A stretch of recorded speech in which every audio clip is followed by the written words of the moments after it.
Welcome to Voices from the Bench, a dental laboratory podcast. Send us an email at info@voicesfromthebench.com or look for us on Facebook at Voices from the Bench. Greetings and welcome to episode 207 of Voices from the Bench. My name is Elvis. And my name is Barbara, which everybody knows that already. I don't know why we keep doing the same damn intro. Because every week we hope to have a new listener not know who we are, catch us, and be so enamored with us they just want to know more. And they just and plus, fair enough. And plus, I want everyone to know my name. Fair enough. I think they do by now. If not, then I don't know what's wrong with you. Yeah. So what's happening? You have a good week? Well, in my part of town, I don't know if anybody knows who lab is, but their lab in China closed down for 6 weeks, I think, due to COVID. So all of the doctors are rerouting probably to every lab everywhere, and we've just got a ton of work in the building. All of it's, not outsourced. It's all done here at night, but it's just coming out of every hole. That was a big operation, so I imagine every lab down there is just getting a little piece of it. Oh, yeah. For some, it's good. For some, it's nuts. And for us, lately, this last week, it's been nuts, but in a good way, I guess. As long as you can get it done and not kill your people in the process of it, including this one. It's always hard. I remember back in the lab when you got an influx of work and it wasn't expected. Whew, man, people work their tail off and you just try not to overwork them. And you almost hope that it slows down at some point. Yeah, I'll be honest, I do. But it is what it is, so we're grateful. We're busy. Busy's good. Yeah, busy's good.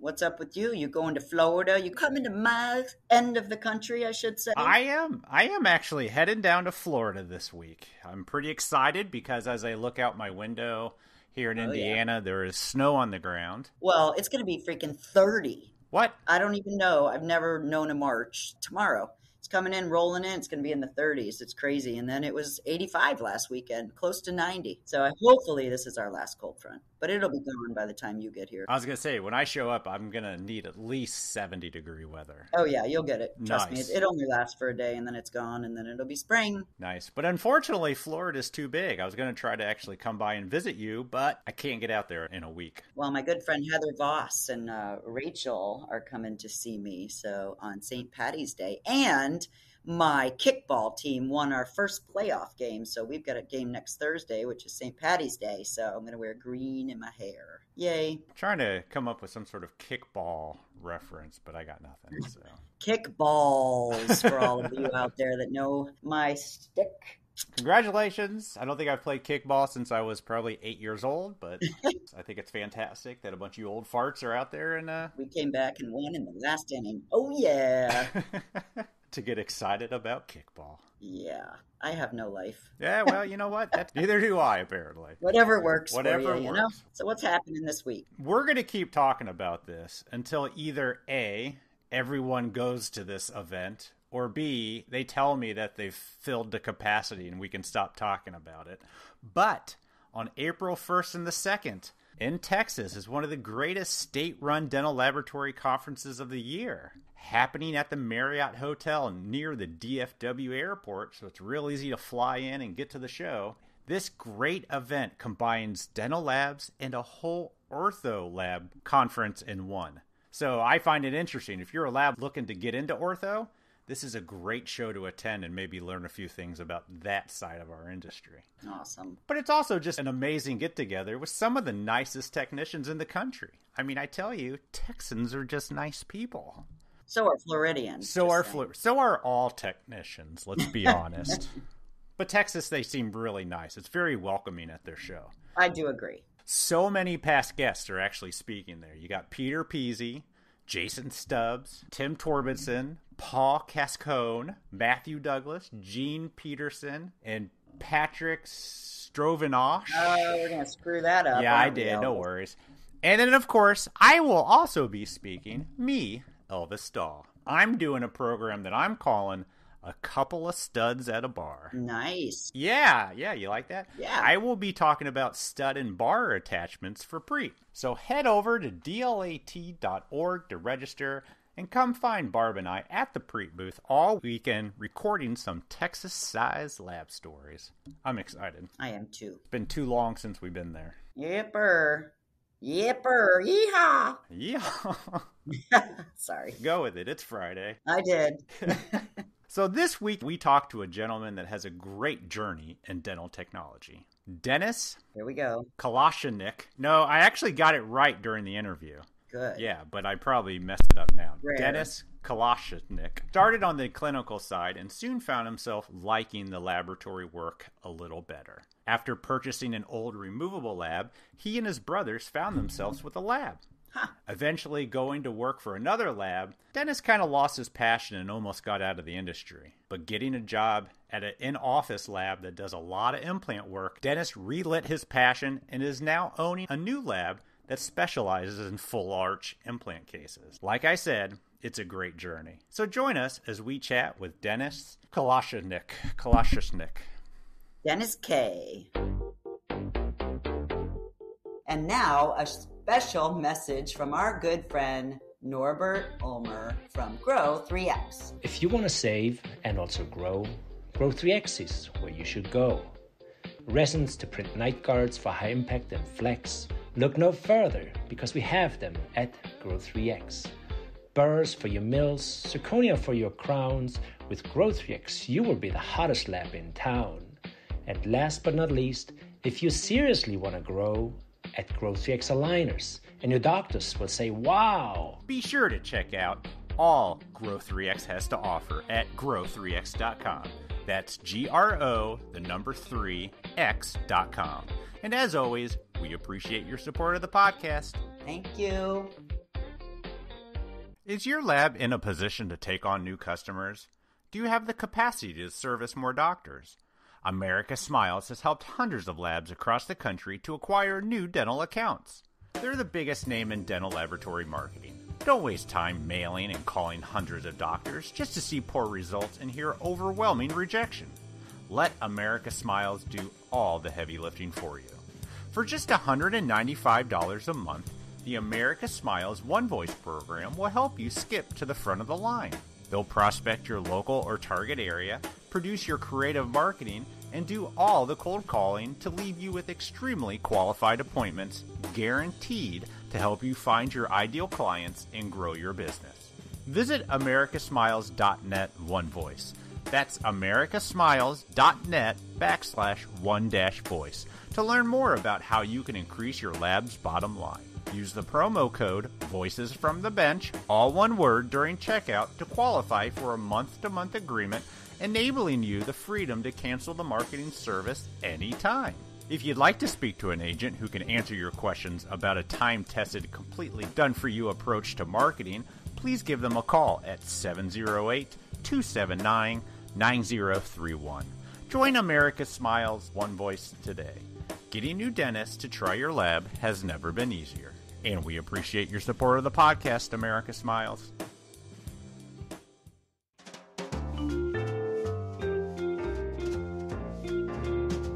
Voices from the Bench. The interview. We'd like to welcome to the podcast a gentleman whose last name I don't even know if I'm going to try, but I'll try. Dennis Kalashnick? Oh, you nailed it, Elvis. Are you serious? You got it. Oh my gosh. Yeah, 5-star. Absolutely amazing. And Barb's not here to enjoy me getting a name right. So, how are you today, sir? I am doing pretty good. A busy morning today, so I'm excited to be on the podcast too and start to talk to some fellow colleagues. So it's always pleasant. Absolutely. So, of course, like I meet everybody, I found you on Instagram, and you are doing some crazy, amazing full arch work. I mean, it seems to be that's what you specialize in, correct? Yes. Thank you. I actually, last couple, 2-3 years, I've been just specializing in full arch. So I've been diving deep into the full arch game. And, that segment of the business is expanding and blowing up right now. So I have been doing full arch pretty much. Yeah, it's huge. It's huge. And if labs are into it, it's hard to do while you're doing regular production. But is this all you're doing? This is all I'm doing, yeah. That, and I'm trying to also grow into the surgical guides too, because my passion is actually really focused around chairside. Yeah. industry, and I'm, very much involved in the surgery side of things. Nice. And so I am trying to bring it full circle and provide the full experience with surgical guides, stackable guides, and then the restorative side. Yeah. Taking it home with the finals. That's awesome. We'll get into all of that. But first, let's find out how you ended up where you are. How'd you get into the industry? So the first thing is I was actually trying to be a dentist, believe it or not.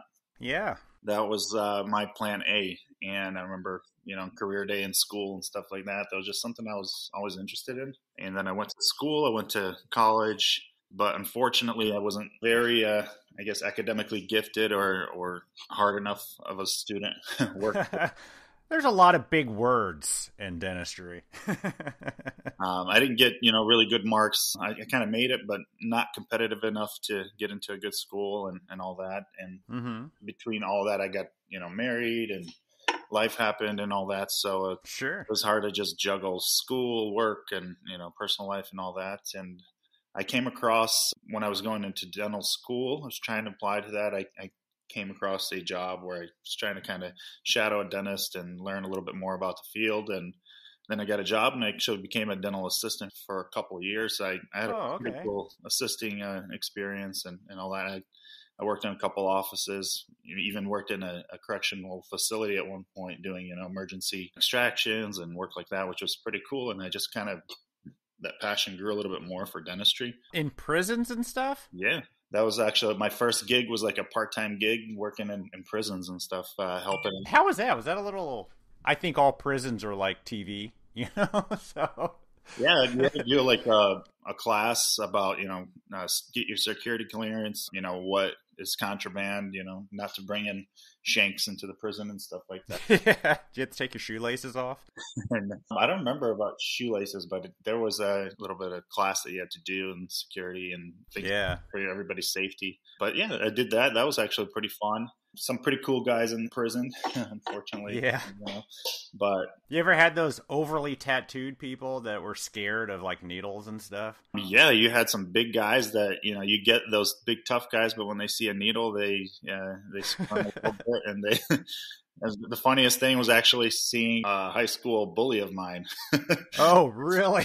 Yeah, he came in for some work and then we met, so that was kind of awkward and funny. Yeah, it is awkward. We needed some help of ours, but so you never know who you're going to run into in there, I guess. I guess. That's awesome. That was pretty cool. I was working at a brand new startup dental office that was kind of just focusing on Medicaid work. Mm-hmm. And that need was really big in upstate New York is where I used to live. Oh, okay. And I helped out as an assistant there, and they were growing and expanding, and we did a lot of extractions and third molars and things like that. I assisted the oral surgeon over there.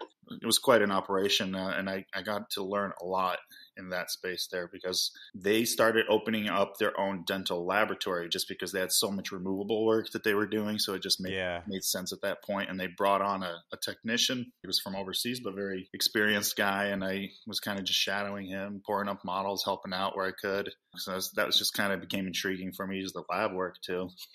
I actually had some really cool doctors, some old timers in there that were just like, kind of retired. Yeah. They came in just part-time and just kind of getting to see how they did removables, bite registrations, impressions, rope wax and kind of like alley wax and all these like Bunsen burners and pots and all that. It was kind of cool for me at first. So old school.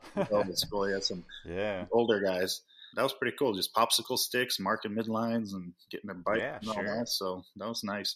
And I kind of grew into that. I worked in the lab, like I said, helping out at first with just models and then, helping up wax ups and processing, finishing things. And kind of one thing led to another. I kind of started running the place eventually too, as far as from a lab perspective goes. And it's just a unique experience in the sense that I didn't have any laboratory experience before that, but I had the volume there. It was just so much work. And there was probably, I think, maybe like 10 doctors at one time. Oh, wow. And just one lab technician? It was 3 of us. So it was one like main guy, and then there was a couple support technicians. Yep. What was cool about that is I actually was able to just take one case at a time and just go to the doctors back and forth and just kind of nitpick and ask what they wanted, because they really didn't want me to work on their cases at first. They wanted the more experienced guy, but then they realized that I was actually trying to learn, and I was kind of paying attention to what they wanted, in their cases done, and I was kind of putting their detail into the work, and they started preferring I do their cases and stuff. So it was kind of really cool experience just to kind of go back and forth from the lab side to the chair side and learn like just exponentially that way, and kind of improve my setups and processing and just understanding and knowledge of removables. So that was kind of cool experience. That was my first laboratory experience, if you will. Yeah, but you were able to because of your assistants. Were you certified? So I was not certified in New York where I lived. You didn't need that certification. Okay. Their law was a little bit different. As long as you have a doctor. Yeah. It's kind of a gray area. It was like a lot. Yeah. But you were able to actually put it in the patient's mouth? Yeah, so I would actually do impressions. I would do the bite registrations. After the doctors felt comfortable that I could do them, they trained me how to do it, and I would do all that for them. They would come in and just check out the try-ins, improve those. I bet you that just exploded with your ability to do the laboratory work because you had that experience chairside. Yeah, just understanding how that looks in the mouth, just behind, cheeks and stuff, instead of just on a plaster model. And absolutely, yeah. That opens your kind of view and thinking of how that'll come out chairside. And I imagine because it was like Medicare, it wasn't a whole lot of implant work then. No, it was just partials and dentures. That's all it was. Partials. Yeah. It was all day, every day. A lot of them. Yeah. So you ended up running that. How long were you there? I think all in all with that company, between assisting and I think it was maybe 5 years or so. Yeah. Like wow. Yeah. The thing is, it's kind of, I noticed it was hard to grow within one company financially too, like career-wise. Sure. Especially if all you're doing is economy work. There's only so much they can pay you and all that. So I eventually ended up going to one of the bigger corporate companies in Aspen Dental. Mm-hmm. And I worked with them for just, managing their laboratory and kind of as a LOS, like a laboratory operations specialist in a region, and overlooked a couple offices, trained some newer guys that were coming in. So that was a pretty cool experience. A lot of people don't like working those big corporate stuffs, but personally I had a positive experience, and the owner of those facilities where I worked, those practices, was really nice. There's a lot of people that speak ill of those kind of situations, but there's also a lot that really love it. We've talked to quite a few Aspen technicians on this podcast, and they're good people. They've learned a lot. They went through the paces, Yeah. Being able to see the case in the mouth, being able to do everything, every step. It's not always a terrible place. No, I really enjoyed it.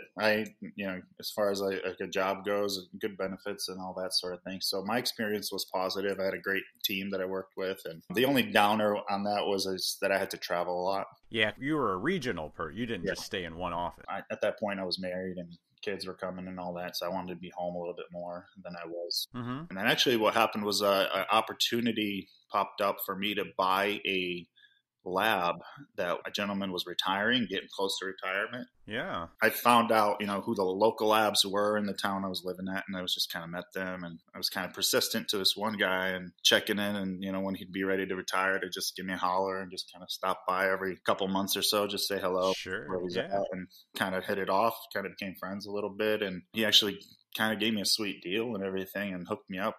He was retiring and pretty much sold me his accounts and his removable lab and equipment and everything, and it was right in my town where I lived.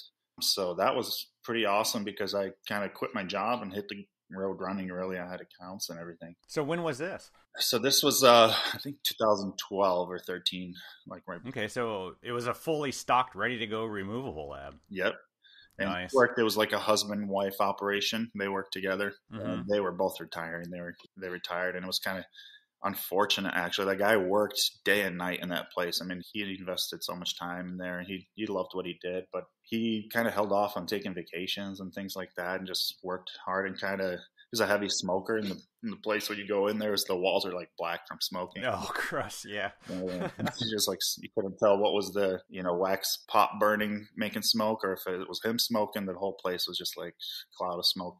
Wow. But he retired and always worked so hard, didn't really take vacations and everything. And when he retired 6 months later, he found out he had lung cancer. Oh, wow. And he really just he went downhill real fast. Within the year from when I bought it, he actually passed away. Yeah. You would never know it when I met him. He was just so energetic, hardworking, upbeat guy. Like, you would think he'd keep living and living, but it just kind of opened my mind up to just make me kind of realize, it's not just about work. You got to take some time for yourself and your family and all that, and don't just make plans for that one day when you're going to retire.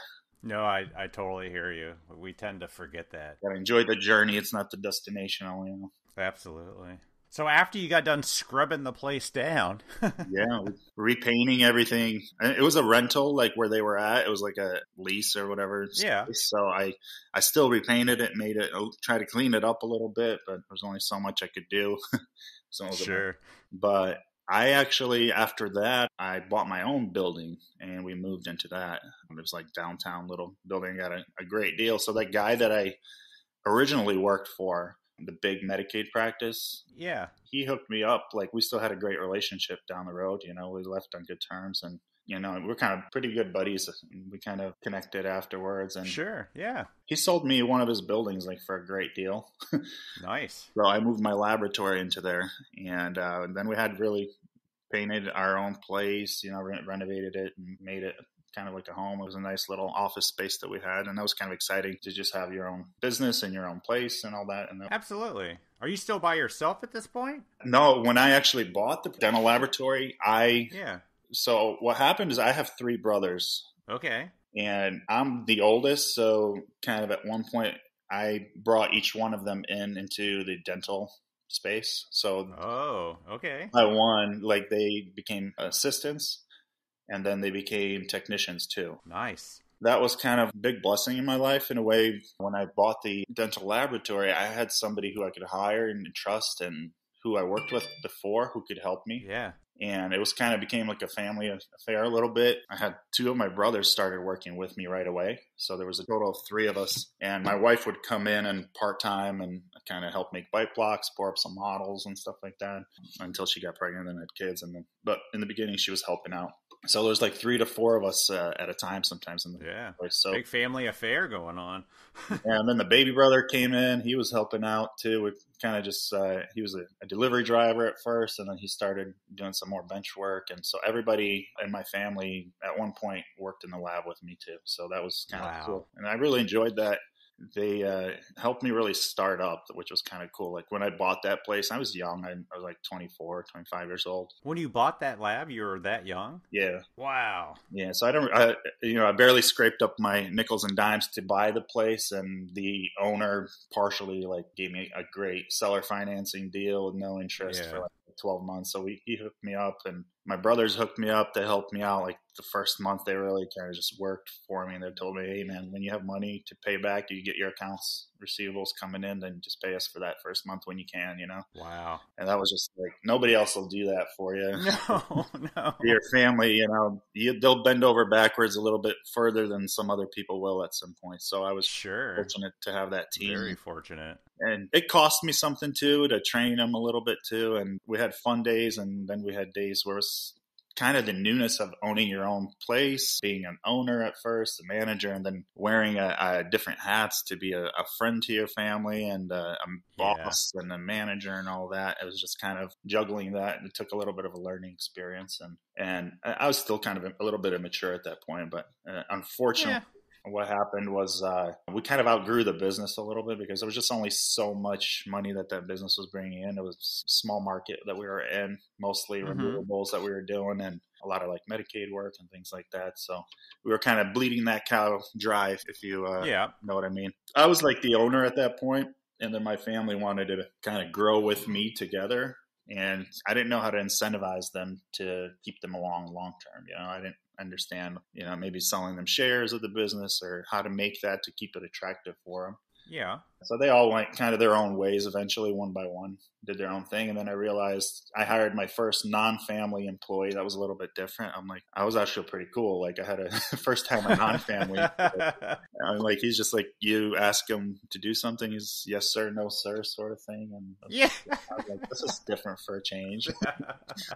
Did your family stay in the industry when they left, or? No, actually, they did different things. I kept my youngest brother with me, but the two middle ones, they did totally like they had a career change. One of them went into landscaping, kind of like you said, kind of like a construction landscape and building patios and so he's doing pretty good for himself too. But he always misses it. He's like, I wish there was a way we could have stayed together, you know. So sometimes he'll have that reminiscent feeling. Like, sure, a lot of people don't get out, so he's outside now, but he's working a lot more physically, but at least he gets to control, you know, a little bit of his income and his destiny, his own. Yeah, sure. We're all kind of like free spirits like that a little bit.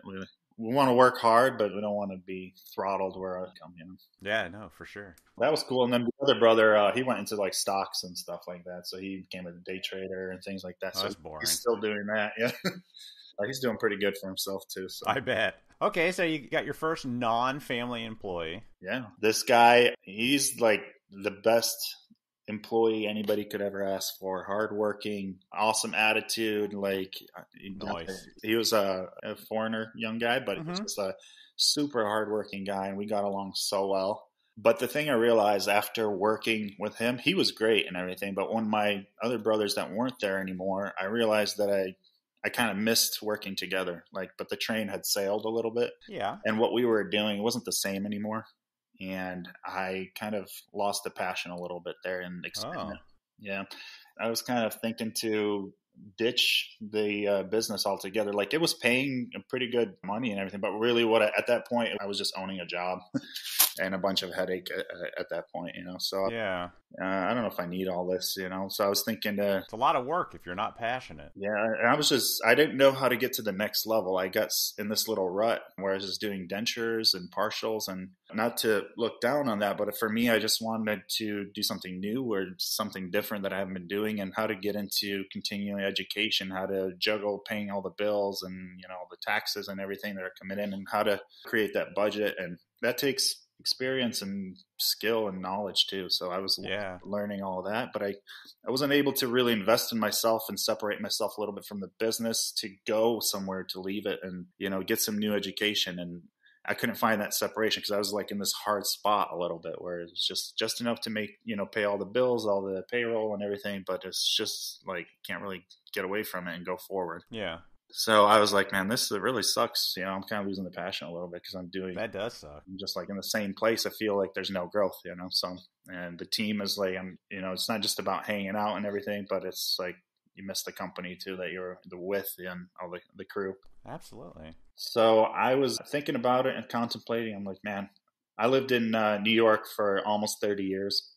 I'm like, I think it's time for a change. I think I should, you know, kind of change the place where I live and everything. It wasn't really a midlife crisis yet because I was a little bit younger, but I was like, man, I think it's time to try something new. Yeah. And I kind of had this opportunity to sell the business. Somebody who I knew who was always working for someone but wanted his own place. He was doing removables. He was kind of asking me about it. You know, I kind of brushed him off in the beginning, but then I kind of kept him in the back of my mind. And I approached him if he still wanted to buy it. And he bought the building and the business from me. And I got the green light pretty much to just relocate and move somewhere else. And that's how I moved to Charlotte, North Carolina, because this area, I had family living here before, and I always visited this area and liked it. And I started kind of just looking for a job that would maybe just support me while I moved down here. And I found a dental office that I worked here for. It was kind of like the Aspen dental style model is what they were trying to do, is removables mainly. Yeah. And so I worked there for a couple months with them. As a technician or as an assistant? As a technician at this point. Okay. Yeah, that's when I moved here. And I was doing, that job was like, they had a couple locations, but what was cool about that job at first was the newer location that I was in, the doctor would come only a couple days a week, but I had to be there full time. And at first I was like, oh, this is kind of cool. This is just like Netflix and chill sort of job, you know? Like 2 days I'm busy, and then like the volume wasn't really, enough to keep me really hard working. I'm like, yeah, I'm sure you're used to more. yeah, I'm like, this is like a cakewalk. So, but I still had to be there because, I was promised the hours and that sort of thing. They were growing and all that, hoping to get more work. And I was doing that, and I'm like, man, I've been here, I've done this sort of feeling. Like, this is not interesting anymore to me. Like, if I wanted to just chill and hang out, like, this would be the perfect job to kind of just slack off and just mess around. But this is kind of not what I want to do anymore. Like, I want to grow. Yeah, it's hard to do. Something new. Like, I've done this. And why would I want to work for somebody again doing dentures if I had my own lab doing this before and more? Yeah, that makes sense. So I was like, I almost quit and just totally like changed careers at that point. I had like this turning point in my life where I'm like, this is like, I can't see a path forward to do something to grow and get to the next level. This is not interesting or inspiring for me anymore. Yeah. Actually, I had some friends in Charlotte that were doing like auto transport. So I almost became an auto transporter.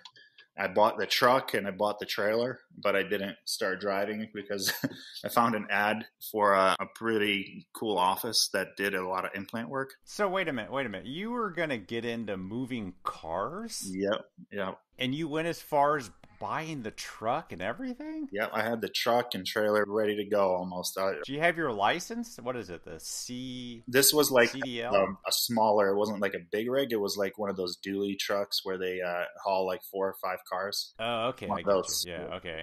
Yeah, but still, wow. Yeah. Okay. I was about to do that. I was literally inches away from pulling that trigger. And I saw an ad for implant office. And implants was something that I always kind of wanted to get into, but I never had the opportunity to learn. Or like I said, in New York where I used to live, there wasn't really an affluent area. There wasn't a lot of market for that, or the doctors who were doing them, they had their own labs that were doing it. It was kind of hard to get into that relationship. But here I came across this ad and I filled out an application. And I think I filled out this application months back. I saw it like pop up somewhere while I was working at that other place. Mm-hmm. And they never replied to me. I called them and they said the position was filled. And when I bought this truck and I was about to go do my own thing again on this truck transport, they gave me a call and they said, hey, we had your application on file. You applied for it. Are you still interested to come in for an interview? We have an opening or whatever. Wow. And I went in and I accepted that job doing implants. So that place that I worked at was like kind of ignited the fire again within me. And it made me more passionate about dentistry again. They were looking for a removable implant technician, or did you get into fixed implant work? So they were looking for somebody who could do all of it. And I told them, hey, I can set teeth, I can do dentures, but I have never done anything on implants. And if you're willing to train me, kind of put up with me for a little bit, I will figure it out. Yeah, you must have really wowed them in this interview. I don't know. I guess, yeah, they pretty much accepted my terms and we kind of agreed on it pretty quick. Or maybe they were desperate. Yeah. I don't know, whatever. But that was kind of cool. When I came in, I did setups for them, and I realized that we did analog setups for full arch cases at first.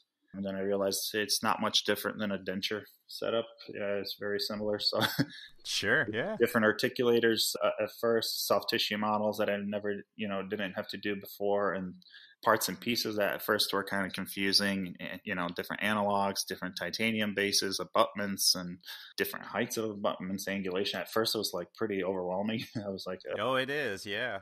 I don't know what I'm doing here, but I was kind of like, I'm pretty much praying every day I go, God bless my hands today and give me the right approach to how to do these cases. And every day, day by day, I was just working hard at it, asking questions. And my thing is I never just assume something if I don't know it. I'd rather ask than redo something and then make the whole office and team seem like dummies because we didn't do something correctly. And because the patient doesn't care who messed up, they think if the doctor messed up or the office is at fault. They don't know it was absolutely the technician's fault for not knowing something. So I would always, if I don't know something, I would stop. I would go ask. Or if I felt I was in an overwhelming situation, I would get the doctor to come in and take a look at something that I didn't recognize. And Mm-hmm. the doctor that I worked with, he really respected me, I think, for that, and trusted me because I kind of had a good feeling for just I have like a good mechanical kind of sense, like, you know, torque and things like that, and just kind of a knowledge of parts and pieces. Because I didn't mention this before, but my hobby was always kind of working on cars and automotive things. And when I grew up, my dad used to do auto body work. Oh, okay. So I realized there's some similarities a little bit with the mechanics with different torque wrenches and little. Oh, absolutely. Yeah. Parts and pieces and how they all fit together. Yeah. And all these things, I kind of understood that. And when I was working on, you know, patients and kind of changing experience that I had working chairside as an assistant gave me a huge advantage in this job because I was able to go chairside. I felt comfortable with patients. I kind of know what to say and what not to say with the patient, address their concerns. And they gave me a big advantage, and patients kind of felt comfortable, I think, when I... Yeah, you know when not to go, ew. Yeah, kind of just be polite, and it just takes safety precautions, you know, not put a throat pack in, not drop a screw down their throat or something like that, just not have shaking hands too much, you know, just comfortable in that sense. So what did you start with? I mean, was it like locator cases, simple implants, or did they throw you right into full arch conversions? It was pretty much, first it was setups for like the immediate denture cases at first. Mm-hmm. So when I started that job, there was a guy who was still there that I supposedly came to replace, but he was still there, and I got to learn a little bit from him and how he was doing things, and I was helping him. I would do the treatment dentures for the backups in case the doctor couldn't get torque and load the teeth. We would always have a backup denture made. So at first I was doing that. I would make all the dentures for him, and then I would do the locator dentures and process those and deliver them. And he would do all the fixed cases, all the fixed setups. Okay, yeah. But I was watching him, how he was doing those, so I understood the concept. And what happened was one of the days he left that company abruptly, and I kind of thrown into the fire with a PMMA, I think, or something like that wasn't fitting. And we tried to put patient's converted denture back in just to make him happy. And what happened was they gave me that converted denture, and I was just so nervous because I didn't expect it. And I dropped it on the floor. There was like 3 people looking at me whether or not I could make the converted denture fit or whatever model. And I kind of got nervous, or something happened, and it fell out of my hands and dropped on the floor and like broke in 3 pieces. And it was just like, wow, kind of a stressful moment. It was already like 6:00 at night. I was about to go home, and then they gave me this case, and I was just like, I didn't expect it, you know. And then I had all this pressure on me to make it work, and I guess I stumbled and dropped it, or slipped out of my hand. So I actually, being able to work with acrylic and all that, I was able to fix it, make a jig and kind of a matrix and repair it. But obviously they had to come back the next day because it was already too late in the day. But that's how I started. I got kind of thrown into the fire. Ain't nothing like pressure to get you moving. Yeah, man, I tell you. Every day after that was just little by little, learning bits and pieces here and there. And what's kind of cool is they had a lot of digital equipment too. Yeah, I was about to ask. What they have, like 3Shape or InLab? Or they had what did they have? So they had some printer, like a Sprint Ray printer, and they had Almond Gerbach mill. Okay, yeah. They did a wet and dry mill that was just dusting away, and nobody was using it at that point. So I wasn't really pressured to learn how to use all that, but I kind of felt like, hey, if I don't, somebody else will. So it was hard to kind of separate myself a little bit from doing because I did a lot of chairside work too. And that took a lot of time, you know, when people get kind of comfortable and trust you in that sense. I'd have to see patients and do adjustments and check up on a lot of things. And next thing you know it, my lab work's not really getting done. I'm stuck doing all these odd jobs here in the chair side. So sure, yeah. Felt like I could only kind of learn and start working on my stuff at like 4:00 when everybody goes home and clocks out. So I stayed some long nights and weekends, and I kind of made it a goal of mine to learn how to use the equipment and just troubleshoot it and kind of bug tech support. And I'm sorry to the tech support guys, but I was calling them all the time for little parts and pieces, bits, and kind of trying to figure out how this thing works, how to do the full arch stuff, how to kind of make that machine work. So after a lot of long hours, trial and error, kind of messing around. I finally got that sucker fired up and figured out and made PMMA milled on that thing, did a copy scan.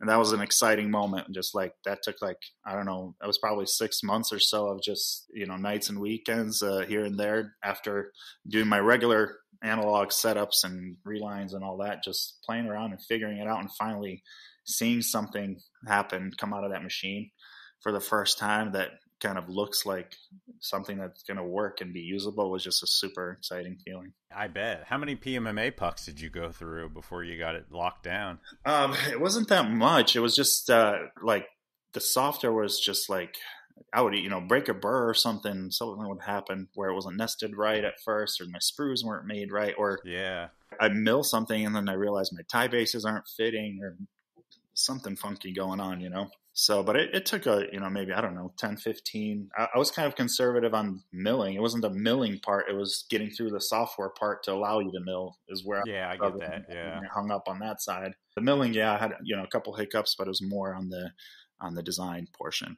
A lot of YouTube videos, I imagine. I was actually running off of like a Dental Wings program. Dental Wings? Yeah. Ouch. Yeah.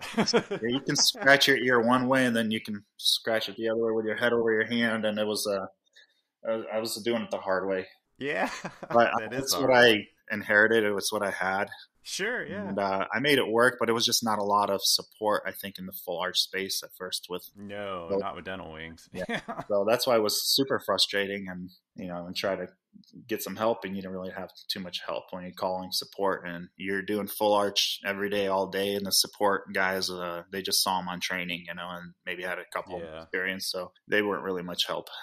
But you made it work. I did, yeah. I know people that use Dental Wings a lot that couldn't get full arch to work. Yeah. Just because of the clunkiness of it. I was like running on an all-in-one type of PC, like had like 32-bit software, and it was like crashing, like not enough RAM. Oh, wow. That's what was pissing me off is like, you're trying to compute something and the whole system crashes. Just like between learning everything and then having software and hardware issues.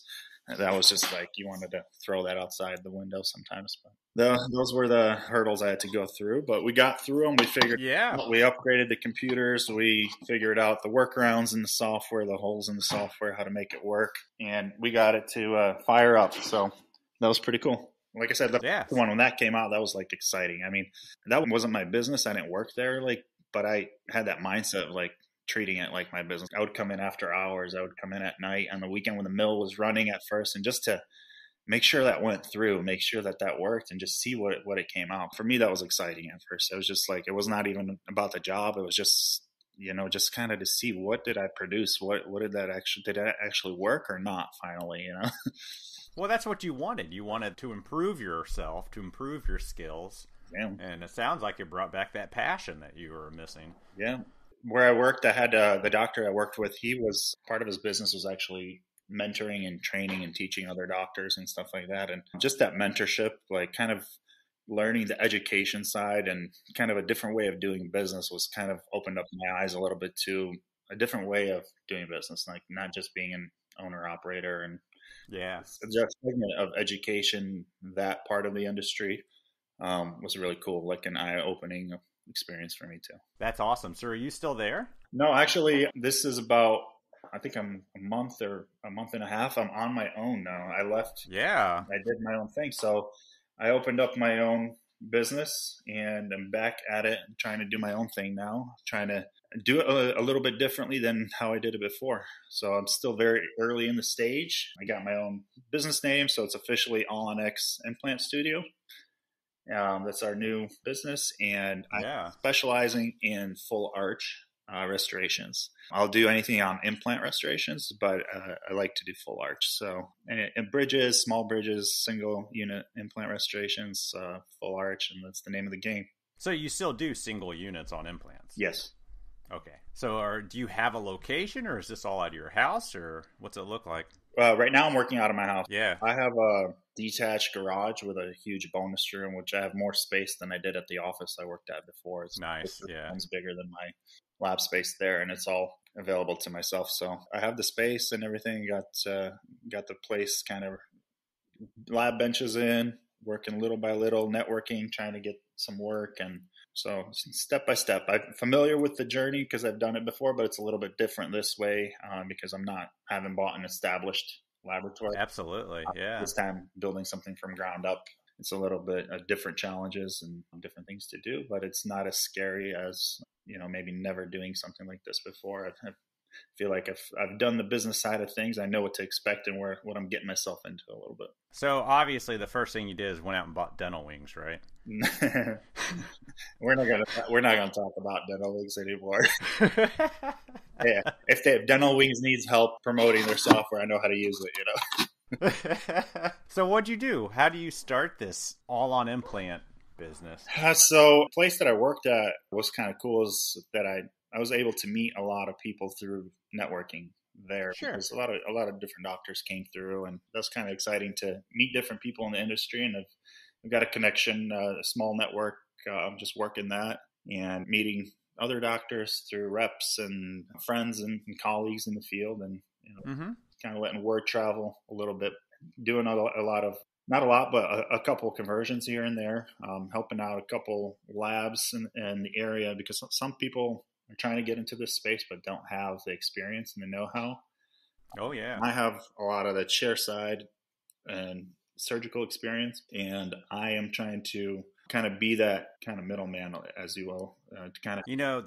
That's a good point. There is a need in our industry for people to teach labs how to do these conversions. Yeah. I run into it quite a bit where I'm in a lab and they want to get into it. They just don't know where to start. And the labs in their area, they're afraid to share, or they're afraid to show them how to do it because they want that business. There's actually a pretty good market for this, I think. Yeah. What I'm trying to do, and I've had a lot of people reach out to me, and I've got a couple things coming up down the pipeline, is where I don't mind sharing my experience and my knowledge and stuff, but sure, we just want to kind of like the place where I worked at, the doctor shared his experience, but he got paid for it. He taught other people, right? So you want to just get financially compensated for the value you're bringing to the company. And I have no problem sharing. I've had great mentors that taught me down the road, and I've had some really crappy ones in my life where they didn't share anything. They just kind of wanted to hog all the information for themselves. And I get it. I get both sides of the court, if you will, understand. But I would like to kind of come in and help and train some of the labs or some of the offices. There's a lot of offices have, in-house labs nowadays. They buy all this equipment.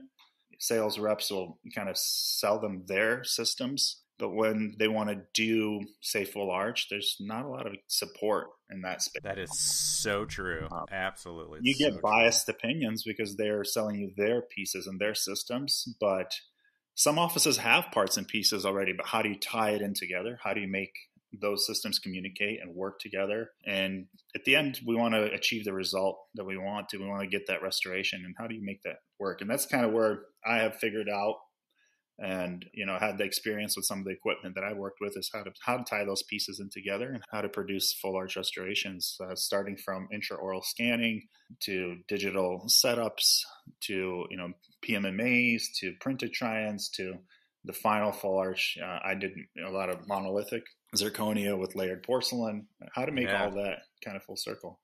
And that experience that I've acquired and the hard weekends and long days and nights that I've put in, and that's allowed me to kind of learn and elevate myself a little bit to the next level. And now I'm excited to see what, the future has for me. What are you doing more of, the full arch zirconia or the hybrid wraparounds?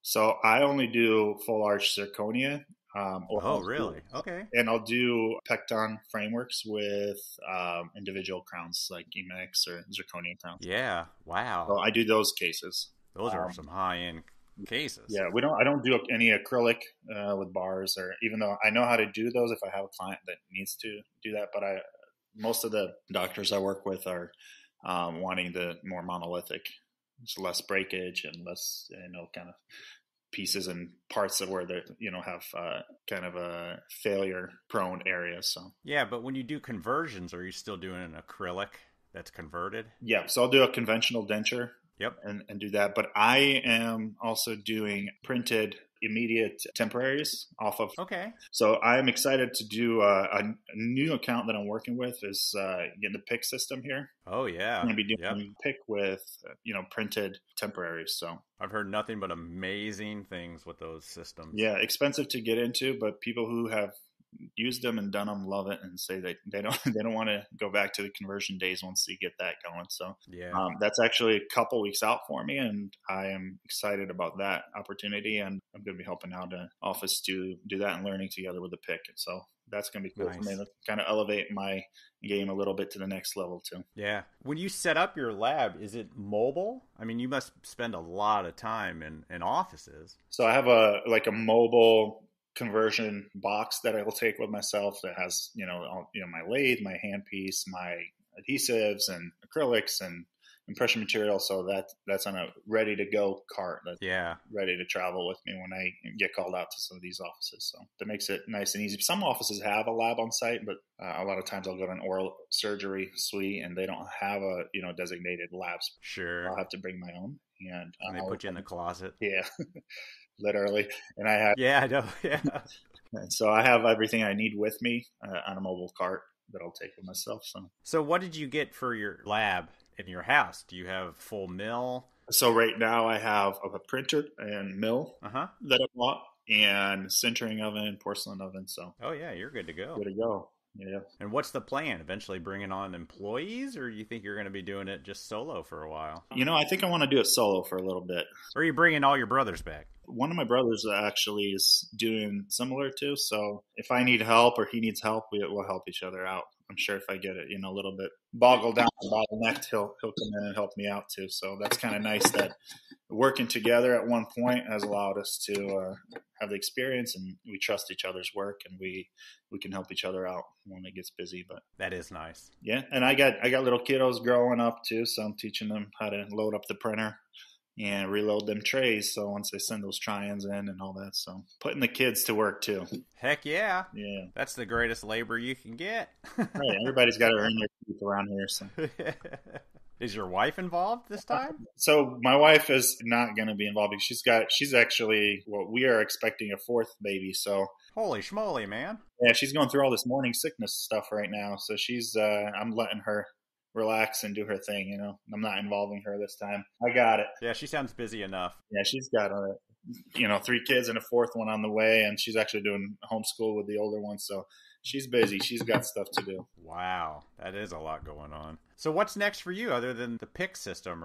So the pick system, the other thing that I'm doing right now is I am trying to get into the surgical guide. So yeah, that is exciting. I'm actually in process right now of shopping around for experimenting with different materials for surgical guides, for stackable guides. And I have a couple files that I'm kind of beta testing and sending out for benchmarks just to examine and see what I want. And so I'm about to pull a trigger on a different type of carbon. I'm looking for like a carbon style printer, or metal printing and things like that. So that's something that's in the pipeline for me. And it's a big investment for me, but I'm trying to do the research right now and get into that. So, what planning software do you use? Diagnostics. Okay, good. Yeah, I got into that when I was still at the lab, and I loved it. Oh yeah, absolutely loved it. Yeah, I didn't get into full arch; that was a little bit above my pay rate, but yeah, it's just getting better and better. The tools are getting nicer, to do what you want to do and more predictable, and I love it. So. Have you designed a bunch of them? Have you planned them? Yep. So I've printed them on the regular printable resins. Sure. And so those are successful and everything. So I'm excited to experiment with different things. Printing our try-ins, printing our stackable temporaries. So getting away from the denture conversions, but I can still, if I need to, in case something doesn't work out or the implant position has to be changed, the plan has to be changed. I'm fortunate to have the know-how and skill on how to correct that if we need to. Are all your doctors involved wanting you to plan, or are some of them still not wanting that plan? So some of them, so it depends on the kind of train of thought. Like a lot of them are doing planning, and not that they can't do freehand. Yeah. For predictability, just for comfort and just the ease of mind, like knowing that absolutely, things are going to be prosthetically driven and knowing where your screws are going to come out, access holes and all that. So a lot of them are going through training and doing that approach. So they'll plan everything and have the guides in place. And then you have, the oral surgeons and the some of the other guys who are doing more freehand and then doing pick, like we mentioned, things like that. So it depends on the skill level and comfort of the training of the surgeon who's doing the surgery. But I would say majority is stackable guided right now from me. Yeah. So you're planing the stackables. How hard is that? I've never done a stackable. Well, having the knowledge of how to read the CDT scan and planning the stackable guide takes some time to figure out. And I'm not saying I'm efficient and I know it all at this point, but I'm a lot further down than when I was a couple of years ago. So I'm still learning, but the software is there to help you out, with guides and all that. So learning how to use the software, and you got Mesh Mixer and all these other tools out there. All the tools are there, but having the knowledge and skill and how to operate it all there. I'm still fine tuning and growing in that space too. I always found the best part was when you got to actually show the doctor or the surgeon what you planned, and then how much you learn from their feedback. Yeah, exactly. I can look at an X-ray, but I was never trained to look at an X-ray, Yeah, and seeing where their head's at and where their reasoning is, and when they want to switch a position of the implant, and you learn a lot from that. And honestly, every surgery, is unique too. And there's things that you couldn't take into account for, and you didn't see, and you gotta learn.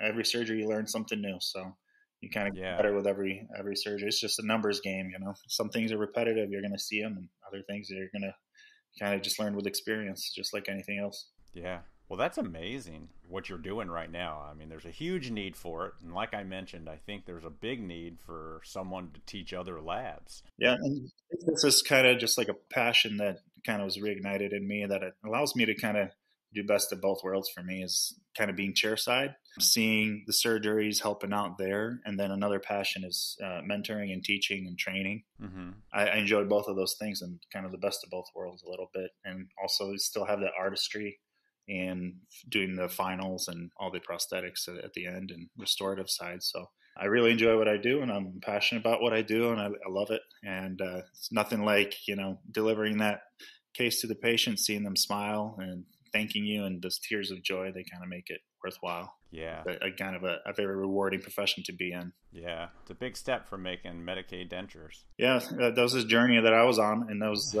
not too long ago, but I'm happy and proud of accomplishments that I've been able to reach, and all the people that I've been able to meet, and kind of meeting other professionals. And I think for me also, like, Instagram kind of changed the game a little bit for me too, because I started taking pictures of work, and I noticed things that I didn't notice before. I mean, I knew I always needed to improve and grow, but when you blow something up on the computer and look at things and you nitpick things, and you're like, man, this is not worthy of posting anywhere or anything. And then you get intimidated by seeing other people's work, and it's just like, you just want to give up sometimes, just throw it out and be like, what am I doing? But yeah, it's just practice. And I've had some great guys who just kind of mentoring me along the way, and kind of in my corner telling me, hey, man, just keep at it, push it, and put in the work, practice. And it's getting better and better every time. So I'm happy about that. And it's just it's nice to see some of the pictures from before, maybe a year ago, 2 years ago, and seeing stuff now and improvement. And I kind of try not to compare myself to anybody else, and just seeing my own progress, my own, just getting better at what I've accomplished, and just being happy with it, and feeling rewarded with the progress that I've made along this journey of mine. So that's pretty cool. Yeah. As long as you're growing and improving, that's what it's all about. Yeah. That's amazing. I love to look towards the future and kind of grow and get better and better. I'm just never happy with the same result. I just want to find a better way of doing what I'm doing already, and make the aesthetics better, make it be more efficient at what I'm doing, and learning new skills. And that's kind of what always kind of drives me to go forward, and don't like complacency. So that's amazing, Dennis. That's some good stuff. Well, thank you so much for coming on the podcast to tell your story. I appreciate the opportunity. It was nice meeting you, Elvis, and I admire what you guys are doing with your podcast, and I always love enjoying and tuning in and hearing what other people are doing in the industry. Yeah, I think it's an inspirational story you got there. I think a lot of people can learn a lot from when you lose a little passion, where you can find it. I think it's cool. Yeah, you just knock and doors open up, new opportunities, and just keep at it. Absolutely. Awesome, man. Well, thank you so much. My pleasure, Elvis. Yeah, we'll talk to you soon. All right. Thank you. All right, have a good one. There's the dogs. They know when I say goodbye.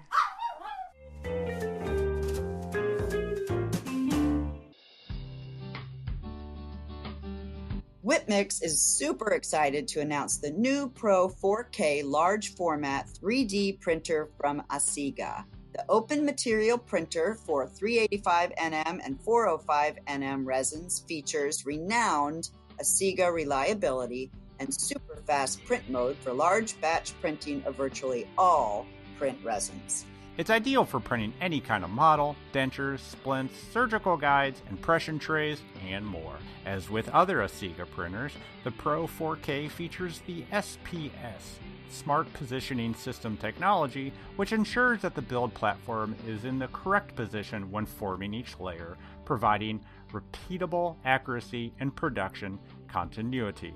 The Asiga Pro 4K DL printer is priced at under $25,000, has a large build plate, and is available in both versions. For more information about the Asiga Pro 4K, visit whitmix.com. We appreciate your support of the podcast, Whitmix. Thank you so much, Dennis, for coming on our podcast. I really am sorry that I couldn't be there for your interview, but hearing all about your adventures, getting to where you are now is super inspiring to me personally. There are many times in a technician's career where the passion could be lost, and it's opportunities like this one that you got that will help people find it again. Thank you again, Dennis, and keep doing what you're doing. You're amazing. That's all we got for you. We will talk to you next week. Bye. Bye. Have a good week. Don't get burnout.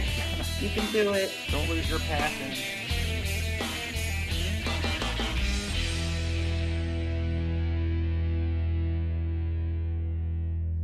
I'm talking to myself. Hang in there, kitty.